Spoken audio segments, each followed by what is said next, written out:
Hey, so the government won't let me live in this treehouse that I spent the last 4 years building, and the reason is incredibly stupid. As we already established, the county said I could build a treehouse, and the county seats changed, and the new guy said, hey, no, never mind, you need a permit for that. And that turned into like a 1.5-year battle, and they didn't want to give us a permit. And when they finally did give us a permit, they said, okay, fine, you can build it, but you need to make it bigger, up to 1,200 square feet, to meet our minimum size requirements, you know, so we can tax you more. So we got the permit, and now there's a new problem. Now they say that my parents cannot build a house on the same property, which is over 100 acres, by the way, because now the treehouse is the primary residence, so we can't do another house. So we meet with the county again, and we're like, hey, so the treehouse is still only 750 square feet. We have not made it bigger, which means it meets your size requirements for an accessory structure, so we should still be able to build a main house over there. Nope. That's impossible. Why is that impossible? Well, because our ordinance strictly prohibits building the accessory structure before the main house, because then people just never build the main house. Yeah, but we're actually trying to build the main house, like right now. We're trying to build it, but you're saying no. So we go in circles and circles, and they're just like, sorry, it's impossible. You cannot build another house on the property. So my dad's like, well, can we just apply for a variance? And he's like, yeah, you can, but they'll definitely deny it. And then I found a loophole. I said to him, why don't we just divide the property on paper, draw an invisible line down the middle, and then my parents can pull a permit for this property, build their main house, and when they finish,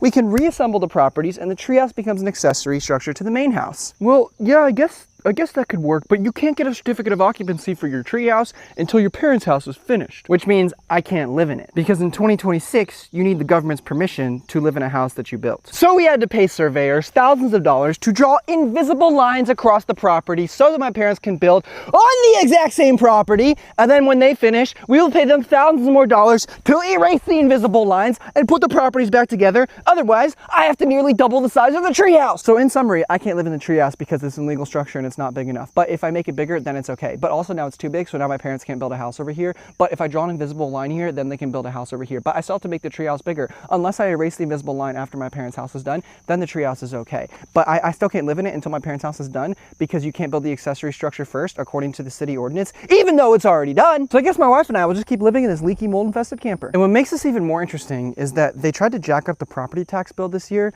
because they claimed that the treehouse was done and that we were living in it. But we also don't have a CO and we're not allowed to live in it. So which is it? Make it make sense. I'll pay the freaking increased property tax if I can just live in my stupid house. The comments are gonna say, bro, just live in it anyway. How will they know? All that being said, my hope is that when my parents actually break ground, which should be in the next couple of months, I can convince them to give me the CO and I can actually move in. I feel like that's a perfectly reasonable request. We're not trying to cheat the system. We're not trying to work around the rules. We've got a main house and an accessory house. That's all we're trying to do here. But they're making us go run around in circles and waste a ton of money on invisible lines. Anyway, stay tuned to see how this story develops. Just in case you think this guy might be making it up or he's making it sound worse than it actually is, that's not the case. This is absolutely the truth, and people run into this kind of thing. The rule that he's talking about, this accessory structure rule, absolutely exists. You have to have the main structure done first before building the accessory structure. So if you happen to build that treehouse, you're just kind of screwed. There's nothing you can do about it. And he's telling the truth. There really is that size requirement for more taxes. It needs to be 1,200 feet to be considered a full dwelling unit rather than a minor accessory building. And the reason they do this is because they want to collect more taxes on the property. And then you do need a certificate of occupancy. So you cannot live in that structure unless you have the CO. And most places in the United States require this certificate before you can live in any new structure.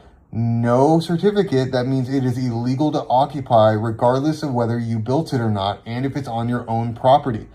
This is an example of US government being way too big and having way too much power. If you have 100 acres, I don't think people realize how big 100 acres is. But for you to be restricted to have one primary residence and one secondary building, that makes no sense at all.